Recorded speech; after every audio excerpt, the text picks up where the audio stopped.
We back. We back at it as DJ Drama screams on Tyler the Creator's 2021 album, Call Me If You Get Lost. His new album dropped this Monday. Let me tell you, it's gas, Will. Yeah, man, I don't know. We'll talk about the Colts. I'm going to say it, this is the least excited I've been to talk about a game all season. The Giants, hey, football's back. San Francisco, big test. Houston, is this team like legit?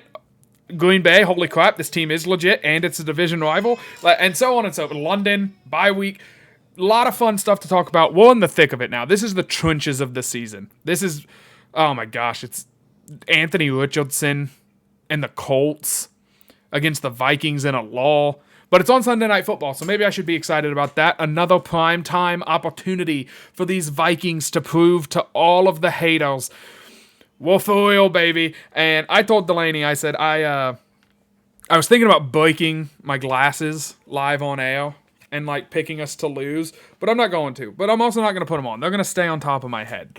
We're going to talk briefly about Indianapolis today. We're going to preview this game and my key matchup. This is going to shock you. It's actually the Colts like defense as a whole. Shockingly consistent over the last few seasons. Like, the defense has kind of bailed them out of some tough spots.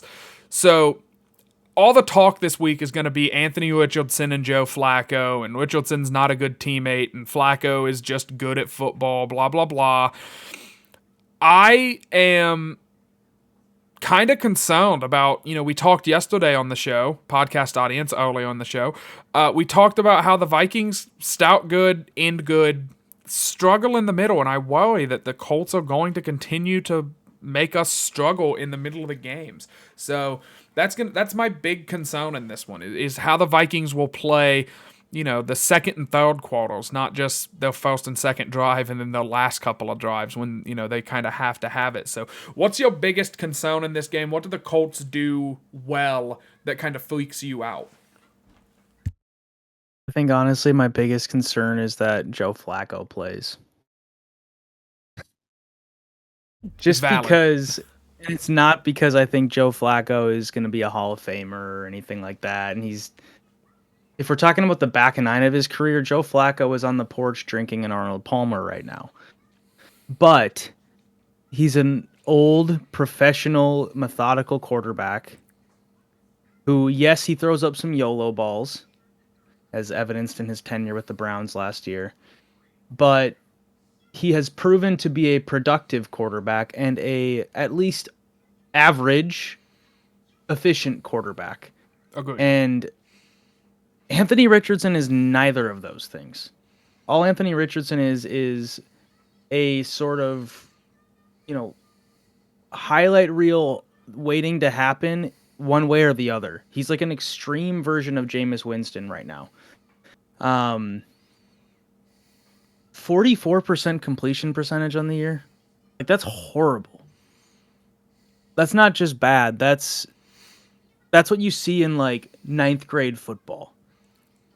Like 10 for 34 on Sunday, just a bad showing, and it's sort of been consistent with this guy, and consistent not in a good way.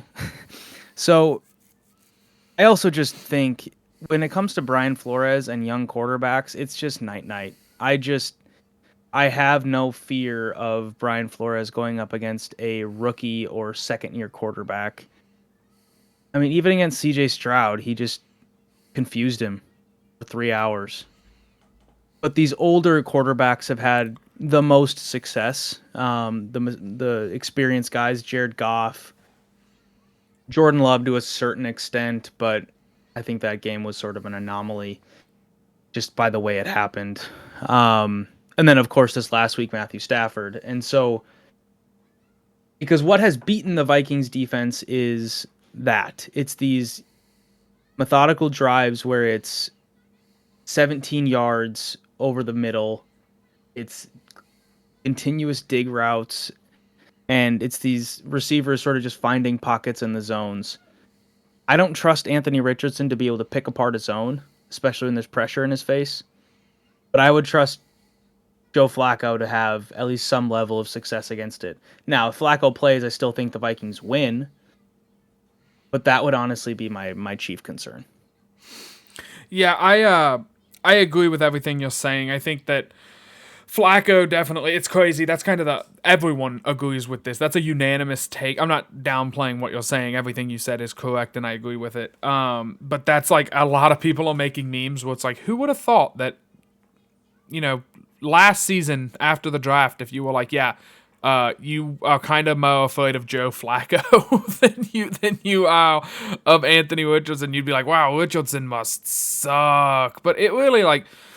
Richardson does some okay things, like like you were pointing out. I mean, he's just consistently inconsistent, which you're not gonna be in this league for very long if you can't figure out a little bit of consistency. But yeah, I think it's important that we point out that Jonathan Taylor, should be good to go in this game, and so the Colts, JT, that run game.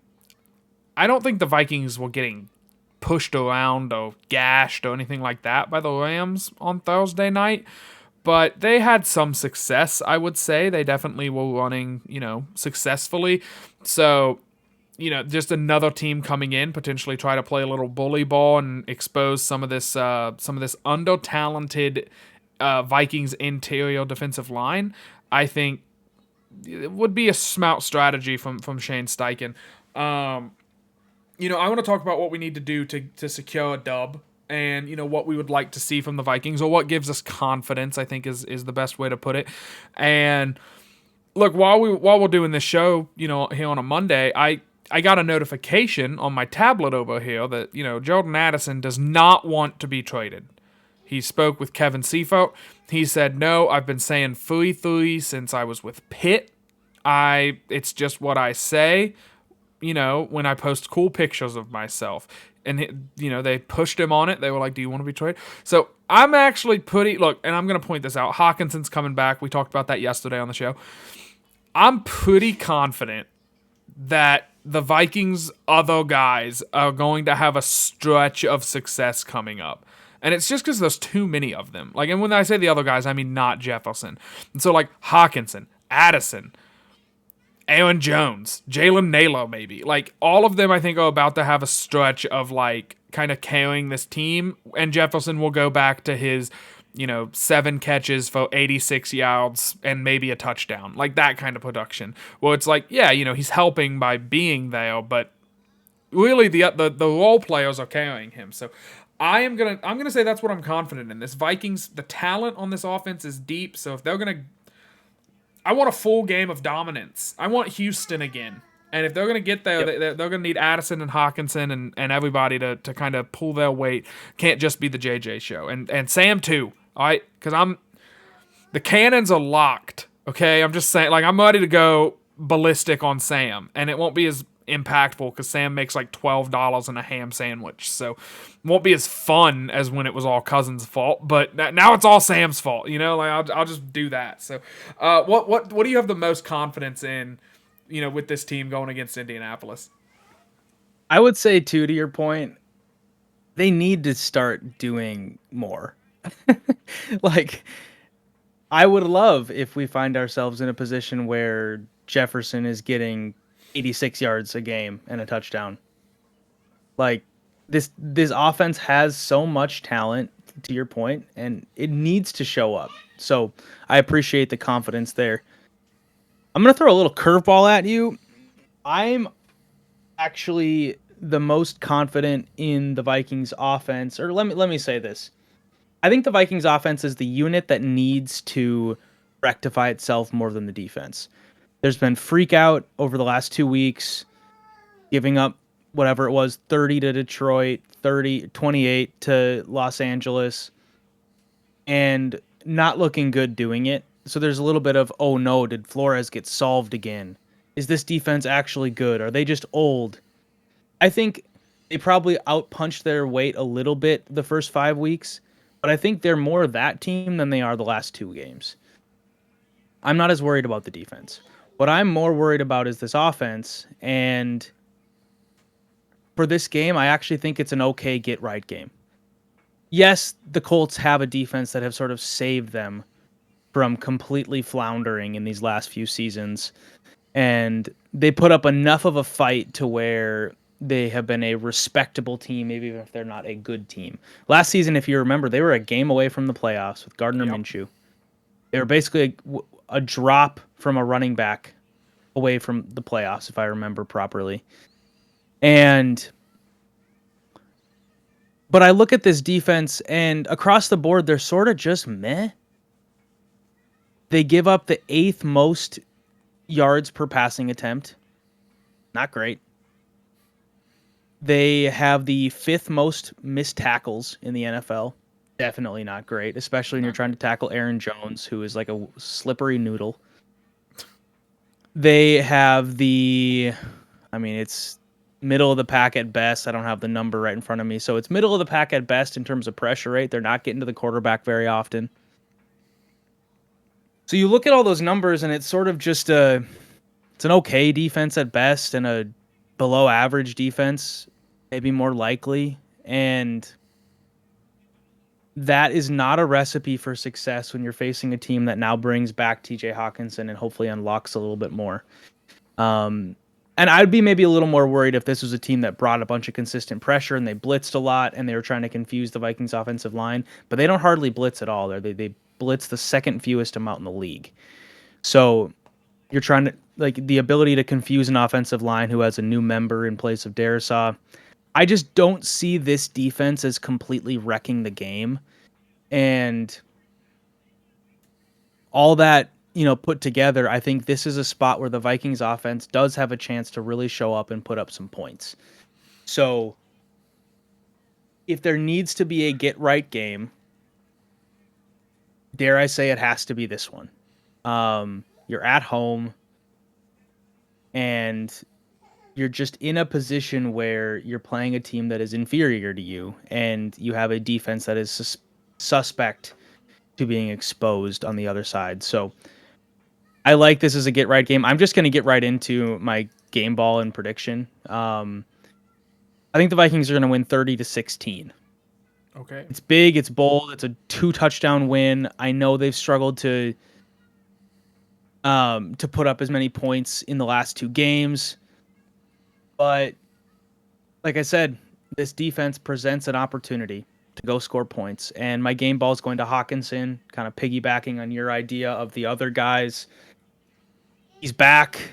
Everyone's going to be fired up about it. I think he's probably going to have somewhat of a pitch count, but I think when he's on the field, I think he's going to get targeted. And they're going to find ways to get him open. He's too good, too dangerous with the ball. And I would not be surprised if he found his way into the end zone at least once as well. So Vikings 30-16, Hawkinson, it's the welcome back game ball. I like it. I'm actually, so this is where I update the crowd on.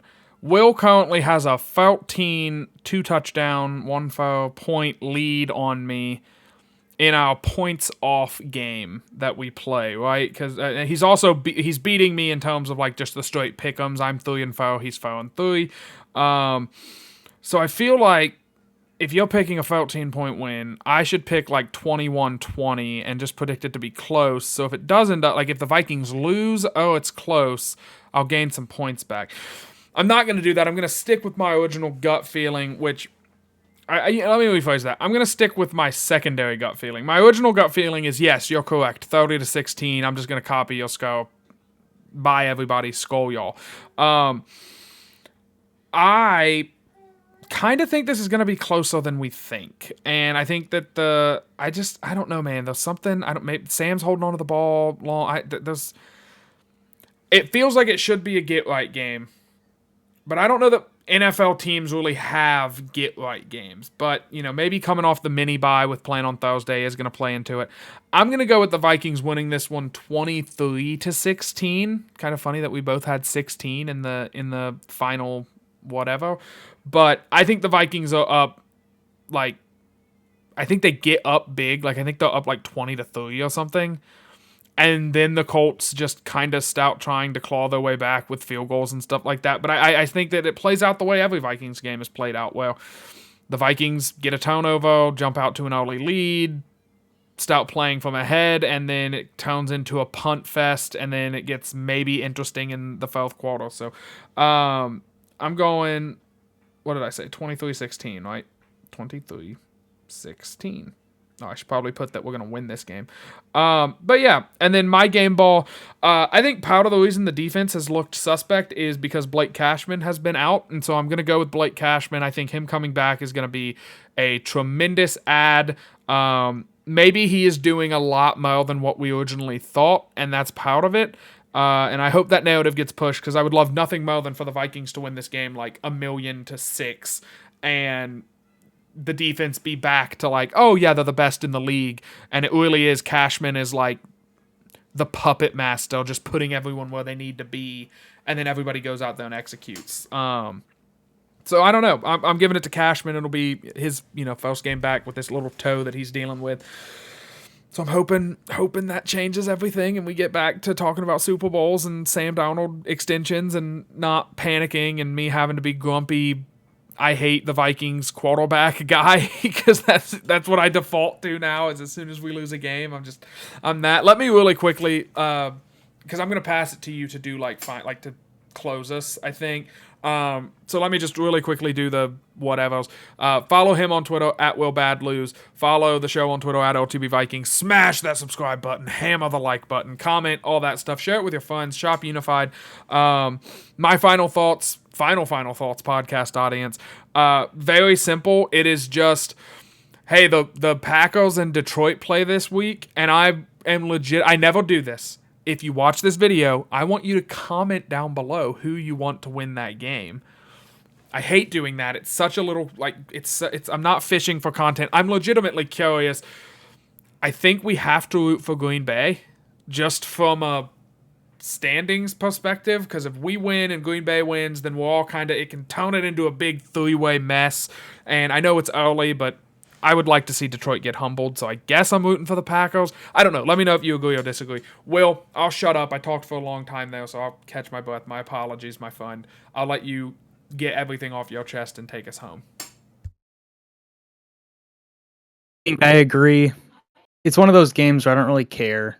It sort of helps you and hurts you at the same time, because you're going up against both of them in the standings. On your Cashman thing, such a good contract. 3 years, $22.5 million. Seriously?